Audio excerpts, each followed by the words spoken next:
In this video, I'm going to try and go through every single setting in one video for the Beastcam app, but there's a twist. To spice things up a little bit, I'm gonna try and make the full 4.5 mile hike around this Hwaseong Fortress in Suwon, South Korea that was built in 1796. So you'll get to see every Beastcam setting in one video, and we'll begin here right through this entrance. Does Cal's iPhone 11 have enough battery power to make it around the fortress? We'll just have to see. Also, I'd like to say this video was inspired by another video by a channel named Mobile Motion. That particular video focused on Filmic Pro. Link is in the description. Okay, let's get started. Starting here. The display shows a lot of features and functions by default.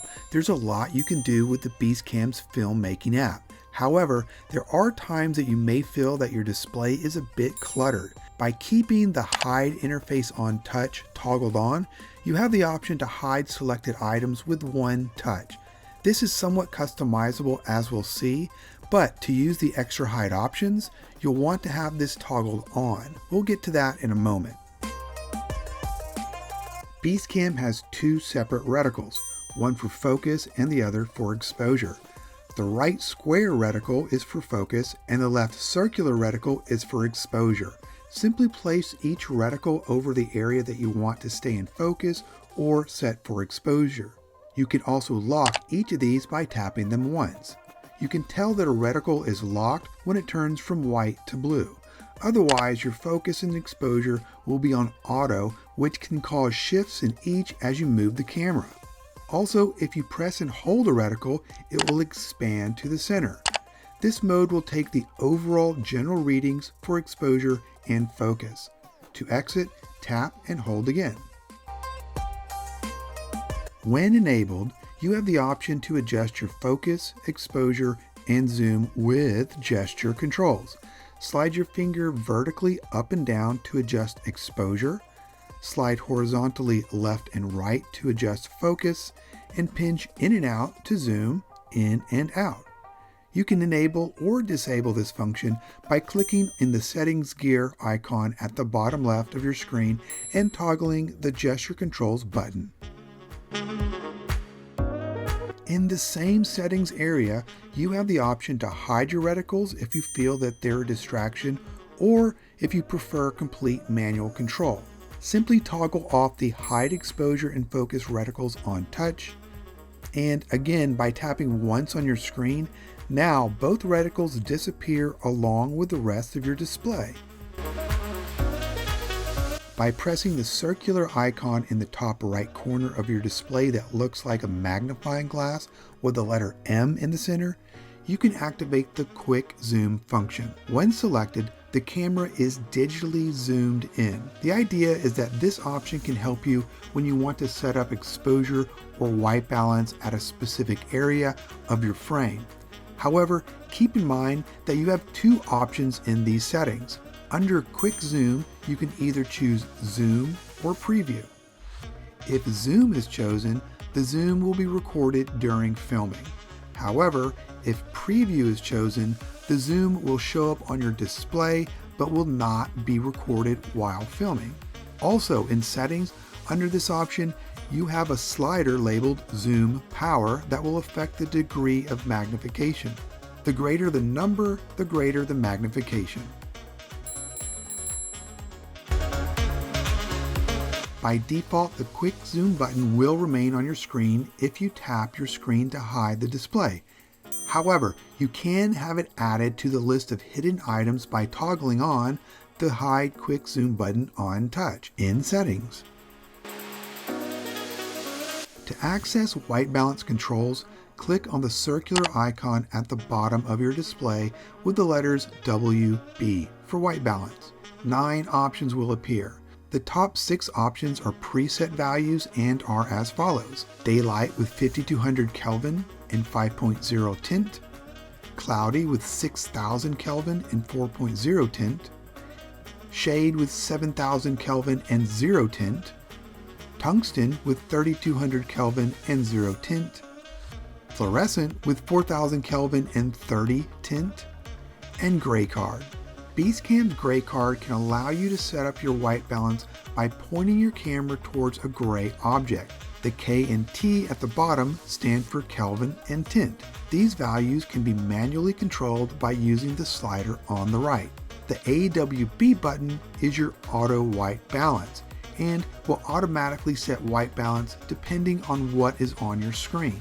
If you want to lock that number, simply make a slight adjustment to the slider. You will notice that the value under the white balance icon changes from white to blue. This signals that the value is now locked. Locking white balance will prevent temperature changes in video while you move your camera from scene to scene. To unlock, click any of the options again. While filming, you also have the option to automatically move from one temperature setting to the other. You can preset up to 3 values. Simply set a value by selecting one of the presets or by adjusting the slide. Then click the 1, 2, and 3 in that order. A value has been selected when the number turns blue. Let's set 3 values now.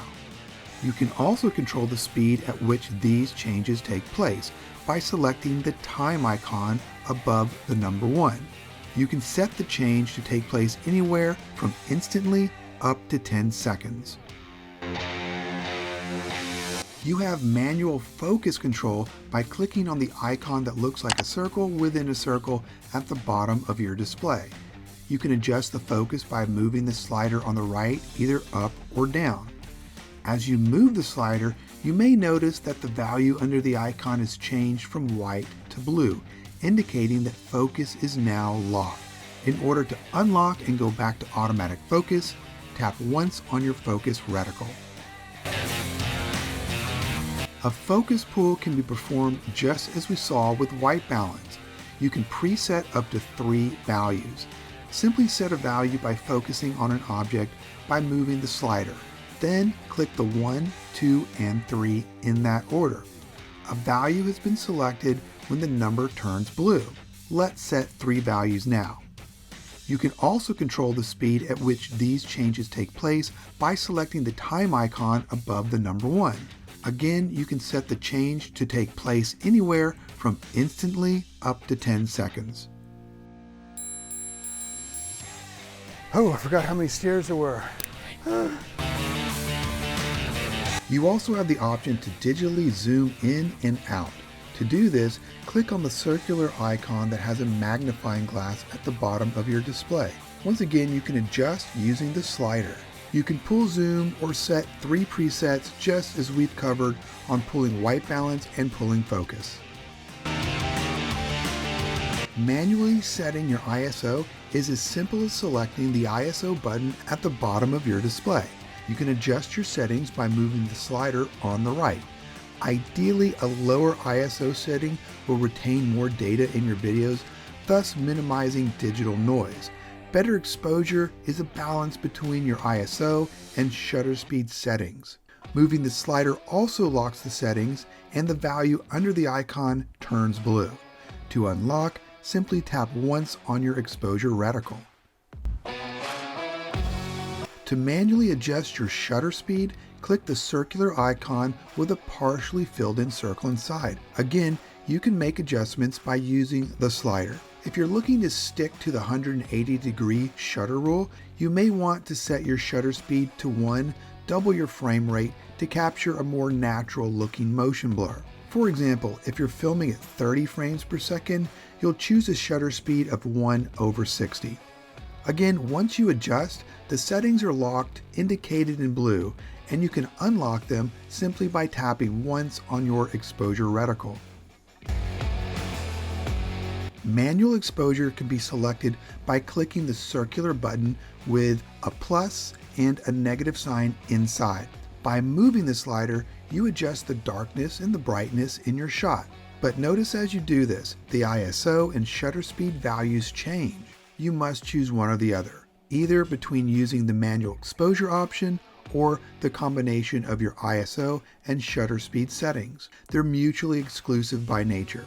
You may find that you have more control by sticking to using only the ISO and shutter speed controls for exposure. One of the newest features to the BEASTCAM app is their screen lock function. This is the lock icon located toward the right center of your display. By clicking this button, you can lock the camera's interface to avoid any accidental taps on controls during recording. When locked, only the record button, visual analytics, quick zoom, and gallery are available. This option could save you a lot of frustration by preventing mishaps during filming. However, if this is an option you prefer not to have on your display, you can go to the settings and tap on the screen lock toggle to remove this from your display.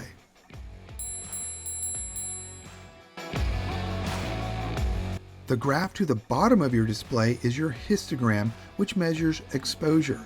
Starting from the left, you have pure black to shadows, midtones, highlights, and pure white to the right. It changes in real time depending on what's on your screen. Details and data are lost on the extreme left and the extreme right. If we click on the three dots at the top left of your display, you'll open up the General menu. At the top is your digital slate. If you toggle the button on, you'll gain access to creating projects as well as scenes within those projects. Every video recorded within the project will be saved in a dedicated project folder inside of BEASTCAM Gallery with a specific name based on that project, scene, and take number. You can add multiple scenes in every project for better file categorization. Under the three-dot menu tab, you have three hardware options. The makers of BEASTCAM make Beast Grip lenses. With the right equipment, you can attach a depth of field lens, a 1.33 anamorphic lens, or a 1.55 anamorphic lens to your phone. For more information on those lenses, visit www.beastgrip.com/products. Under the same three-dot menu tab, you have three options regarding stabilization: off, standard, and cinematic. When selected, you'll notice a degree of latency. None when off, a slight amount when in standard, and a noticeable amount when in cinematic. Furthermore, under the menu tab is guides. You have some useful options here. The first on the left is your level. It displays your phone's horizontal and vertical alignment. This comes in handy for getting level shots. Second is your grids. Grids are really useful in helping you compose and frame a shot using the rule of thirds. I suggest keeping them on. I'm a big fan. Finally, on the right, you have the guides function. Currently, you have 5 options for guides. When one is clicked, the aspect ratio on your screen changes. A portion of your screen is blacked out. The intent is to guide you to film only in those areas. However, at the moment, it's just a guide. When viewing your video, you'll notice that the full 16:9 aspect ratio was filmed. However, if you toggle the crop video button, things change, and instead of guides, your video will be cropped to that aspect ratio when filming. Speaking of guides, just as you have the option to hide items on your display with one tap, you can include guides in the list. Simply go into your settings and toggle the Hide Guides on Touch button. The last option under the menu tab is brightness. By scrolling up and down, you can control the level of brightness on your display. This only affects display and does not affect any video during your recording. The icon on the left with 2 arrows moving at 45-degree angles is your camera selector. The options here will differ depending on what phone you're using. I'm using the iPhone 11 Pro and have 4 cameras to choose from. The first icon selects the default cameras on the back of the phone. I have access to my wide-angle lens, telescopic lens, and ultra-wide lens. Clicking on zoom doesn't really seem to do much for me. It seems to be the same as selecting my ultra-wide lens, and the option on the right with the F is the front-facing lens, aka your selfie camera. The square with the 5 dots on the left allows you to adjust settings for resolution, frames per second, and bitrate. There are 4 choices for resolution: high definition at 1280 by 720p, Full HD at 1920 by 1080p, Quad HD at 2560 by 1440p, and 4K at 3840 by 2160p. You have several choices of frame rate from 24 up to 240 frames per second. However, your choices become limited when using a higher resolution. When in 4K, you can only film up to 60 frames per second, and oddly enough, when in Quad HD, your choices only extend to 30 frames per second. The quality settings are in fact your bitrate settings, and you have 4 choices here as well. Low has a target rate of 30 megabits per second, Standard is 70 megabits per second, High 100 megabits per second, and Beast has a target bitrate of 160 megabits per second.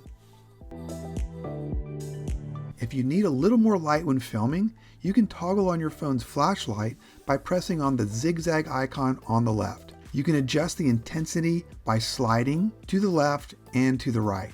I'd say that this is more of a nice to have than a need to have.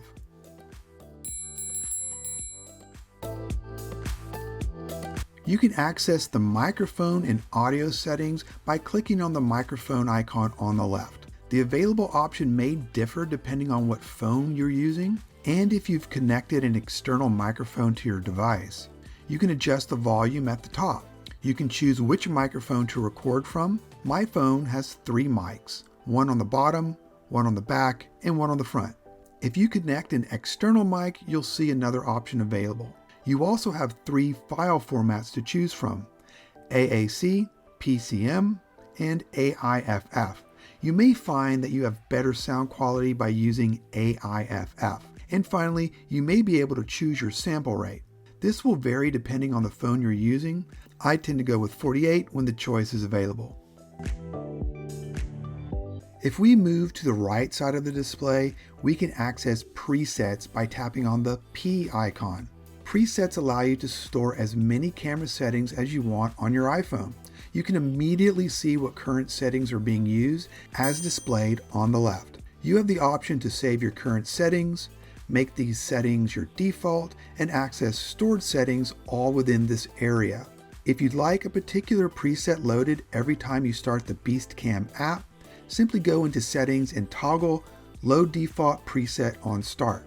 Note that you'll need to be logged in with your free account to access these options. By tapping on the VA button, you enter your visual analytics features. FP stands for focus peaking. When in focus peaking mode, you'll see objects acquire a neon green outline.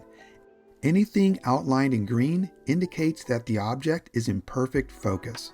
You can see this change as you alter focus from objects closer and farther from the camera's lens. This comes in handy because our smartphone screens are fairly small, making it more difficult to pinpoint focus with the naked eye.